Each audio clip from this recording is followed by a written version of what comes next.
enterprise was fundamentally righteous, and, more importantly, Barboza himself would be paid up front and in cash.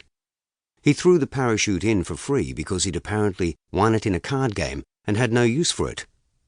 Morgan knew the plane worked, but parachutes had a nasty habit of not letting you know they didn't until it was too late to ask for another. But Morgan liked Barboza. The man was a brigand at heart, which appealed to Morgan's healthy respect for living just outside the rules.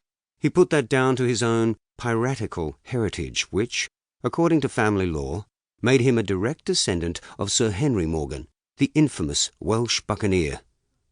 They had reached an agreement, shaken hands, and the deal was done. Simple. Morgan was supporting a joint human, drugs, and arms trafficking operation involving various African police forces, Interpol, and, covertly, Intrepid. Codenamed Operation Usalama, it was the first time Morgan had been back to Africa in almost 3 years.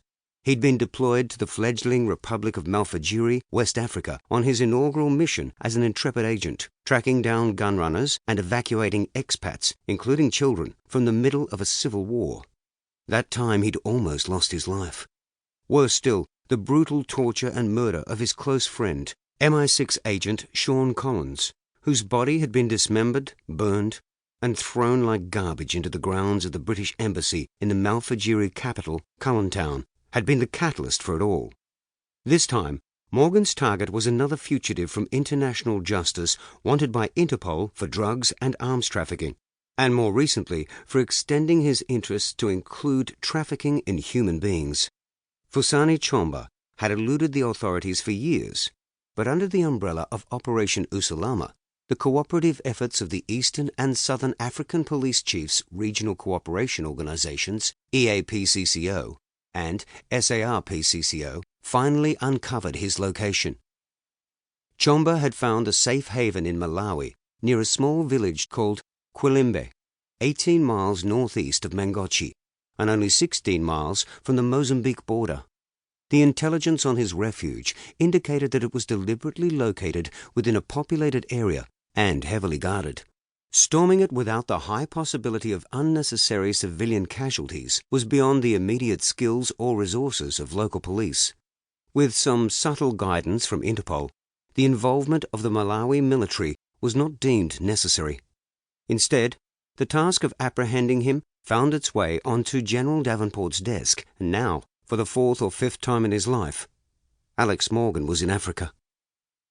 Morgan prepared for landing. He jumped at only 4,000 feet, so he wasn't encumbered by unnecessary high-altitude gear. There hadn't been time for anything like that. This job was rough and ready. It had to be. They'd been tracking Fusani Chomba for ages, and now they had to get him out. As so often happened during the final 100 feet or so of a night jump, the landmarks that had been so well lit by the moon disappeared, and the ground became nothing more than an endless black void. Estimating the remaining seconds to impact, Morgan pulled down halfway on the toggles to check the parachute's speed and braced.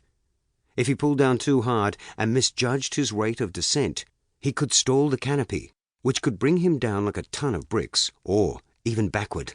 Moments later, he landed hard among a copse of acacia bushes about a mile from the small cluster of buildings near Quilimbe, where Chomba's house was located.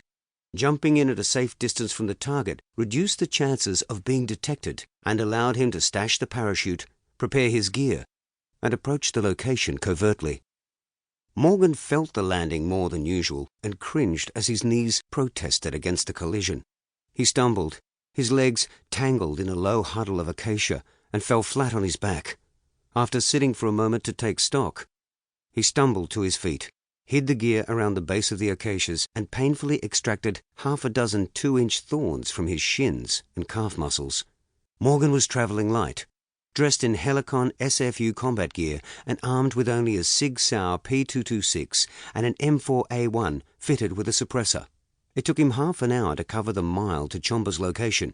He made straight for the northern end of the village, paralleling the one and only road through it, scouring the shadows for a vehicle or any sign of disturbance, and working methodically round the back of the settlement. He kept at a low crouch, moving from cover to cover, past the ramshackle houses to his right, and the open